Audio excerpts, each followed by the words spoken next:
Eu lembrei que essa semana, no noticiário aqui no Brasil, mostrou casos em que algumas delegacias, né, e isso parece ser uma coisa corriqueira no Brasil, tem um catálogo de fotografia de sujeitos pobres, negros, frequentemente pobres e negros, que eram colocados para o reconhecimento facial de pessoas que haviam cometido crime.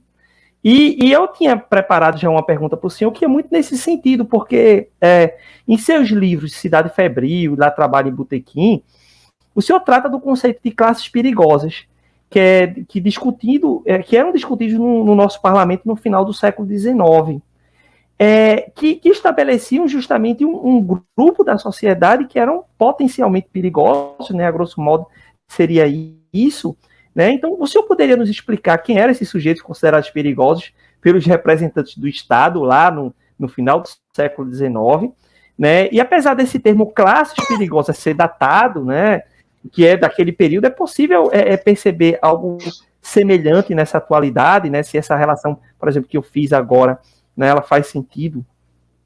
Uhum. Não, acho que faz muito sentido. Quer dizer, esse termo classes perigosas, ele não, apesar de ser utilizado por exemplo, no Parlamento Brasileiro, no século XIX, ele não tem origem no Brasil, né? Ele tem origem na Europa, tem muito a ver com a invenção das grandes cidades no imaginário. Então, você tem, no século XIX, a explosão demográfica em cidades como Londres, Paris, Nova York, que criam uma segregação espacial grande. As cidades começam a projetar no espaço urbano a segregação social.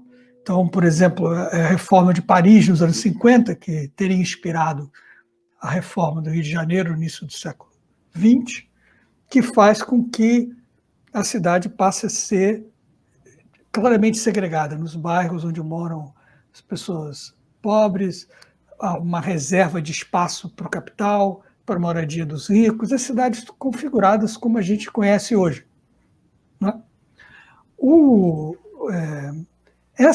E as classes perigosas são aquelas que são os pobres urbanos, são aqueles que, em tese, transmitem doenças, onde ocorrem mais crimes, onde a polícia está mais presente, etc. e tal. Isso, portanto, não é uma invenção brasileira. Quando que esse termo aparece de forma forte na política brasileira, no parlamento e tal? Ele é concomitante com a crise da escravidão. Vou te dar um exemplo, um debate que eu uso, cito no Cidade Febril e cito no Trabalhar em Botequim, que é um debate que ocorre na Câmara dos Deputados em junho de 1888. Começa em junho, logo em seguida a abolição da escravidão, em maio de 1888, que é um debate sobre o que eles chamam de repressão à ociosidade. E por que o que eles chamavam de ociosidade tinha que ser reprimida? Porque a ociosidade levaria ao crime. A ociosidade é o caminho para que o sujeito se torne, porque não tem como viver a não ser por meio da ociosidade, do furto, dos pequenos delitos. A ociosidade degenera para os pequenos delitos, e quando muitos estão fazendo isso, fica essa imagem das classes perigosas, as classes perigosas urbanas. Isso tem a ver diretamente com a crise da escravidão e a preocupação que havia no controle social dos ex-escravos, dos libertos. Então, a coisa está muito associada, no Brasil, à questão específica da escravidão, e não é o caso na Europa, né? Mas você tem o conceito é utilizado e adaptado às condições locais. Agora, tem outro fator. Na escravidão brasileira, a escravidão urbana foi muito importante, né? Então, você tinha, claro, todos esses escravos no açúcar, no café, nessas monoculturas de exportação importantes, mas você tinha também um contingente enorme de escravos nas cidades costeiras do país. Antes, já teve no século XVIII, nas cidades mineiras, na mineração. Mas no século XIX você tem Rio de Janeiro, Salvador, Recife, todas as cidades com o Rio de Janeiro a maior concentração de escravizados na história da escravidão moderna, da escravidão da Europa moderna, que se formou nas Américas em função do colonialismo europeu. Você tem, em 1849, 110 mil pessoas escravizadas no Rio de Janeiro, uma população de 230, 240 mil. A maior concentração de pessoas escravizadas, africanos e seus descendentes escravizados, que jamais existiu no período da escravidão moderna. Então, você tem uma importância enorme da escravidão urbana. E na escravidão urbana, isso aí é no Rio de Janeiro, mas é em Salvador, tudo que é lugar, tudo que é cidade brasileira que tem nesse período escravista, o controle social na cidade dos escravos, dos escravizados, ele conta com a ajuda de uma instituição que ganha força cada vez maior ao longo do século XIX, que é a polícia. Então, para que os escravos façam o seu trabalho na cidade, eles dependem de autonomia de movimento, de uma certa liberdade de movimento. Então, eles têm que andar pela cidade toda, trabalham como carregadores, fazem todo tipo de serviço e tal. Então, a mobilidade é fundamental na cidade para que os escravos sejam lucrativos para os próprios senhores. Não tem como o senhor manter a vigilância naqueles tempo todo. Então, a polícia adquire uma importância cada vez maior como auxiliar, digamos, no controle social da população escravizada nas cidades. E isso faz com que essa instituição haja de modo a cada vez mais vigiar, controlar e prender pessoas, por exemplo, que dizem que são livres, mas são suspeitas de serem escravos, podem ser escravos fugidos, né? Ou pessoas que são escravas e dizem que são livres, tentam viver como livres em cortiços, aqui ou ali.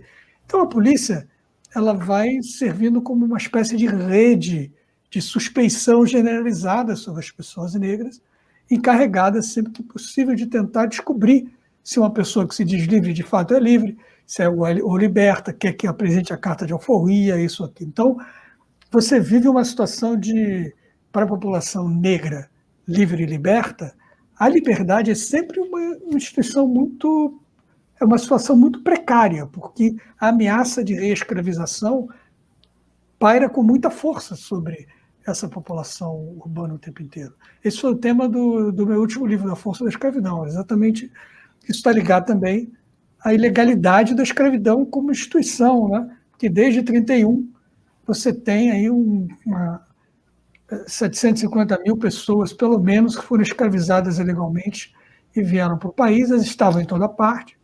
Então, se criou essa jurisprudência, digamos assim, que todo negro era escravo até prova em contrário, porque se não fosse assim, todos aqueles escravizados ilegalmente teriam chance de conseguir na justiça a liberdade. Não era isso que as instituições, o judiciário e o executivo estavam dispostos, e o legislativo, os três poderes, estavam dispostos a reconhecer. Então, fechando um pouco a sua pergunta, quer dizer, o que é classes perigosas? Ela tem aspectos que são gerais, que tem a ver com essa origem europeia do termo, tem a ver com a crise da escravidão e tem a ver com a forma como a escravidão urbana acontecia no Brasil e como a polícia como instituição foi criada no país. Isso já é um jeito de responder a parte final da sua pergunta. Existe uma continuidade? Claro que existe, né?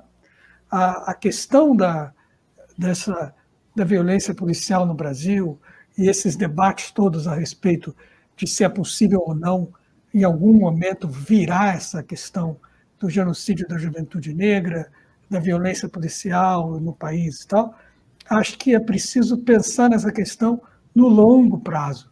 Essa não é uma questão nova, por isso enfrentá-la implica em reconhecer essa história, de que essa instituição, na forma como ela existe no país, ela foi criada com uma função essencial de controlar a população negra. Então, esse bias, esse preconceito, essa forma enviesada de atuar, reforçando o preconceito contra os negros, não é uma coisa que aconteceu ontem, não é uma coisa que não é uma invenção do século XX, das últimas décadas, não é nada disso. A gente pode olhar para a situação atual e ver que você tem governantes que alimentam essa violência, né? Mas a gente tem que ter clareza que, bem, o país teve governos de um outro viés ideológico, de viés progressista, que nunca coadunaram, nunca incentivaram essa violência policial, e, no entanto, nesse período democrático todo que eu mencionei, antes do golpe de 16, entre 88 e 2016, você continuou tendo um problema de violência policial no país, você continuou tendo essas questões estruturais, não foram embora. Elas, a gente pode dizer, bem, deviam ter sido melhor enfrentadas, e discutir os motivos pelos quais não foram melhor enfrentadas. Mas seria uma ilusão a gente achar que esse problema apareceu agora e é resultado dessa postura dos atuais governantes que incentivam essa violência contra a população negra e pobre. Eles não inventaram o problema, eles aguçam o problema. Mas o problema é um problema estrutural de longa data e, portanto, enfrentá-lo é difícil e precisaria ser uma prioridade máxima de governo e da sociedade virar essa tradição de longo prazo.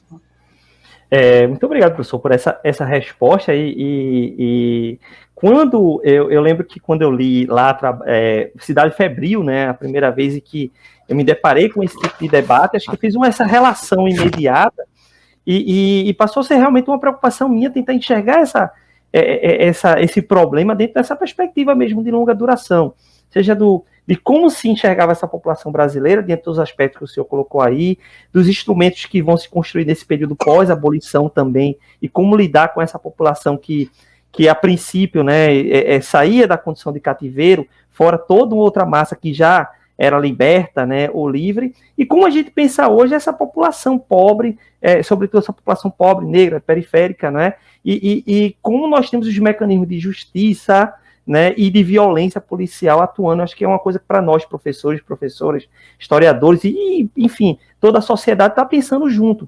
Inclusive, penso que é um conceito e um debate que nós devemos realmente nos apropriar para pensar a nossa sociedade, né? Então, realmente, eu acho que, enfim, eu tenho a agradecer esse debate.